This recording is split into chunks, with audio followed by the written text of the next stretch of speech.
Bismillah. Qad aflaha man zakka. Qad aflaha. Kita ngaji yang betul ya, pakai ilmunya.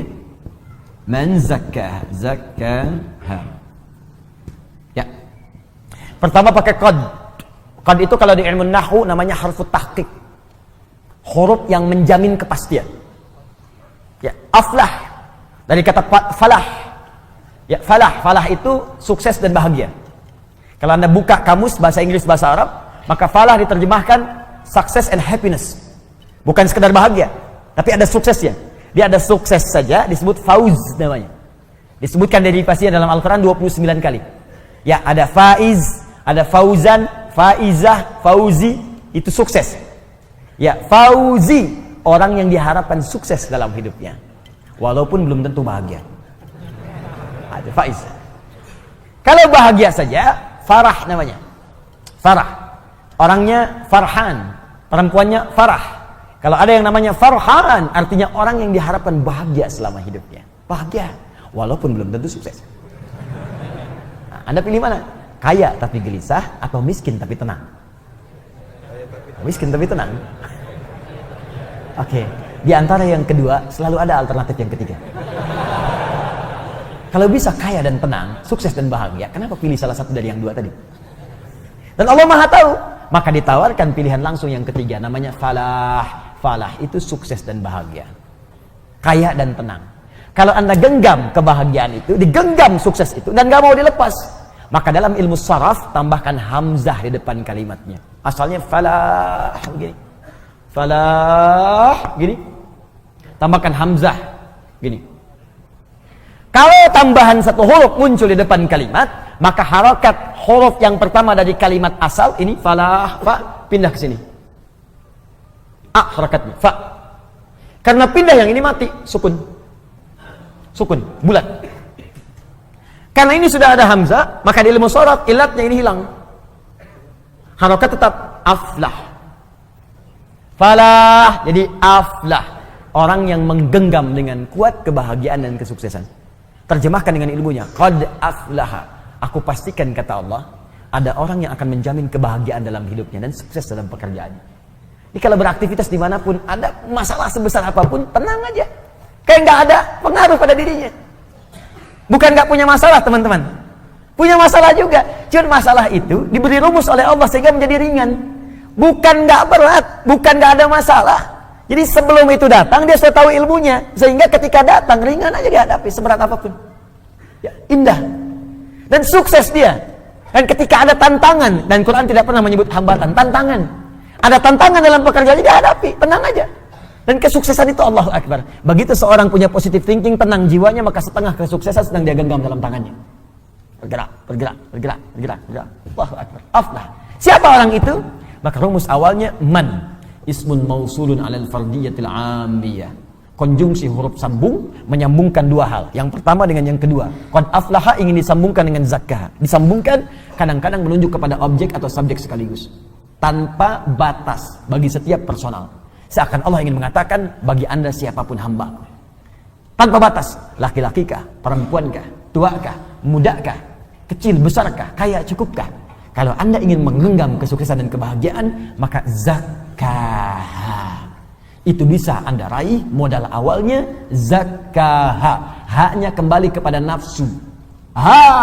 Zakah artinya menyucikan.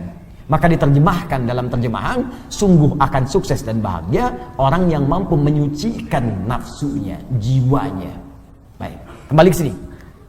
Kalau nyuci itu dibuang kotorannya atau dibuang pakaiannya, bendanya? Bendanya atau kotorannya? Papa mau nyuci dulu nih, cek, picun ke Citarum.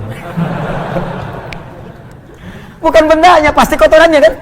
Baik, sekarang saya tanya, ada nggak seseorang mencuci pakaian kalau pakaiannya nggak kotor? Mustahil. Nggak ada, mustahil Joni. Ada orang nyuci tapi nggak kotor, mustahil. Nyuci itu dilakukan kalau bendanya kotor. Gelas kotor, cuci. Baju kotor, cuci. Ya, muka kotor, basuh. Basuh. Cuci, ayo bilas dengan rinso tuh muka.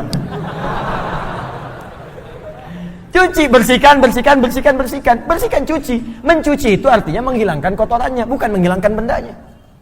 Nah sekarang, ini dalam sekali ini. Ini bawa ke teori nafsu. Nafsu itu dibuat oleh Allah, bukan ingin menghilangkan jiwanya. Tapi dihadirkan supaya mengangkat yang bersihnya, yang takwanya supaya muncul. Sebab kalau nggak ada kotoran, yang bersih nggak akan nampak. Anda itu kan mencuci supaya nampak bersihnya kan? Kalau kotorannya nggak diciptakan, bagaimana tahu bersihnya? Di mencuci itu bukan menghilangkan bendanya, supaya Anda paham ada bersihnya. Dibuatlah kotor. Kotor itu dibuat bukan ingin menjadikan benda kotor, tapi supaya Anda mendapatkan kebersihan darinya. Begitu cara memahaminya. Maka kata Allah, saya ciptakan nafsu ini bukan ingin membuat kalian itu menjadi banyak masalah. Bukan ingin menjadikan kalian buruk, tapi sifat di nafsu itu saya buat sebagai katalis supaya yang takwanya muncul. Sebab kalau nggak ada lawannya di nafsu, yang takwa nggak akan muncul. Bagaimana ketahuan sabar kalau nggak ada marah? Nggak ada hujan, nggak ada angin, nggak ada geledek, nggak ada petir, tiba-tiba marah aja. Gara-gara maneh yuk. Mustahil ada begitu, pasti ada pemicunya dulu. Ya, kalau Anda ingin mengangkat jujur, mesti ada bohong. Maka bohong diciptakan bukan untuk menjadikan manusia pembohong, tapi supaya jujurnya nampak. Sebab kalau nggak ada sifat bohong, jujur nggak akan kelihatan. Kalau nggak ada sifat ria, yang tawadu nggak akan nampak. Kalau nggak ada sombong, sifat rendah hati nggak akan nampak. Makanya diciptakan sombong, bukan ini menjadikan manusia sombong, bukan. Makanya ketika Qarun sombong, oleh Allah dicela. Buka Quran surah 28, ayat 76 sampai 77 itu. Inna Qaruna kana min qaumi Musa fabagha alaihim. Qarun itu termasuk kaumnya Musa, sombongnya luar biasa. Bagha, sombong dengan harta. Togha, sombong dengan kedudukan. Ingat, indah bahasa Arab itu. Togha, sombong dengan kedudukan. Makanya Fir'aun ketika disebut sombong, kalimatnya pakai togha. Idhab ila Fir'auna innahu togha. Tapi Qarun, bagha. Inna Qaruna kana min qaumi Musa fabagha alaihim. Bagha dengan harta. Kalau tidak disebutkan siapa orangnya langsung, kapan kejadiannya, ini menunjukkan kejadian tersebut akan terjadi lagi di masa depan dengan tokoh yang berbeda. Fir'aun bukan nama asli, tapi gelar yang melekat kepada Raja Mesir. Faraoh, bahasa Arabnya Fir'aun. Ini menunjukkan ada potensi kesombongan jika melekat pada kedudukan. Maka hati-hati. Ada ilmunya, kelola itu supaya tidak sombong. Kalau Anda sombong, kata Allah, telat. Sudah ada Fir'aun sebelumnya. Harta juga begitu, ada potensi kesombongan jika melekat pada harta. Contohnya Qarun. Qarun sombong, hartanya banyak. Disebutkan di Al-Quran, wa inna mafatihahu latanu bil usba. Sungguh kunci-kunci berangkasnya saja kalau dipikul oleh bodyguardnya beratnya luar biasa. Bodyguard kemana-mana, bukan ngawal orangnya, bawa kunci berangkas, bukan buat pamer doang. Mana-mana, 8 orang, 10 orang mangkat begini. Pikulnya berat, cuman kunci berangkasnya aja. Saya sering tanya ya pada beberapa kawan, Anda kalau punya berangkas satu tuh, kuncinya di-upload, tuh dipublikasikan atau disembunyikan? Disembunyikan tuh. Oh, kalau di-upload dipublikasikan, Anda celaka sendiri. Kunci berangkas saya, besok udah selesai. Qarun tidak, saking banyak hartanya, bukan cuma di-upload, dibawa kemana-mana. Nih kuncinya nih, mau nyuri aja, nih ada bodyguard berat bawa kuncinya. Qarun, hartanya sekarang masih dicari. Mau kemana Pak? Saya tempat tanya. Ke laut Pak, ngapain? Cari harta Qarun. Harta Qarun masih dicari. Sombong dengan harta, bagha, ditegur oleh Allah. Apa jawaban Allah? Wabtaghi fima ataqallahu daral akhirah wa la tansa nasibaka minad dunya. Hai Qarun, saya titipkan harta ini bukan untuk sombong. Kelola itu. Tepis kesombongan, arahkan supaya engkau tawadu beramal dengan hartamu. Kalau ada orang sekarang baru punya Ferrari 1 sudah sombong, cuma dipanasin malam, balapan sama taksi, bolak-balik gaya doang. Telat. Kalau ada yang begitu datang bawa Ferrari cuma buat sombong, bilang, Pak, telat. Kasihan kalau sama Qarun, khosafna, datang likuifasi, dilipat semuanya. Maka kembali ke sini, perhatikan baik-baik. Jadi ternyata rumusnya begini. Rumusnya paling cepat seperti nyuci tadi. Diciptakan, dibuat yang kotor ini bukan menjadikan diri kita penuh dengan masalah dan supaya berulah, tidak. Tapi supaya menjadi katalis supaya yang baiknya muncul. Ini poinnya. Sebab kalau nggak ada yang ini nggak akan muncul. Dan cara menyikapinya sederhana. Begitu muncul di hadapan kita sifat yang jelek, maka cepat cari lawannya yang baik. Cuci. Cuci itu artinya datangkan yang bersihnya, yang kotornya tutup. Jadi kalau ada teman Anda misalnya marah-marah pada Anda, apa lawan marah? Sabar. Maka ketika dia marah, kita sabar. Itu yang dimaksud dalam ayat Al-Quran, idfa' billati hiya ahsan. Jawab. setiap keburukan yang sampai ke kita dengan respon yang lebih baik. Cara melihatnya supaya kita nggak capek, cara melihatnya kembalikan ke sini. Oh, marah dititipkan pada kawan saya sekarang bukan untuk menjadikan dia pemarah, tapi supaya Allah mengangkat kesabaran pada diri saya. Bukankah Allah mengatakan innallaha ma'as sabirin? Sungguh Allah bersama orang sabar. Bukankah kalimat pertama dalam Al-Quran bagi para penghuni surga dari malaikat adalah kalimat sabar? Quran surah ke-13 ayat 23 sampai 24. Salamun alaikum bima sabartum. Selamat Anda telah sabar saat di dunia. Namanya sobirin. Dicela oleh kawan, marah-marah. Marah diciptakan bukan ingin membuat dia marah, tapi supaya sabar saya terangkat. Mungkin itu cara Allah mengabulkan doa Anda.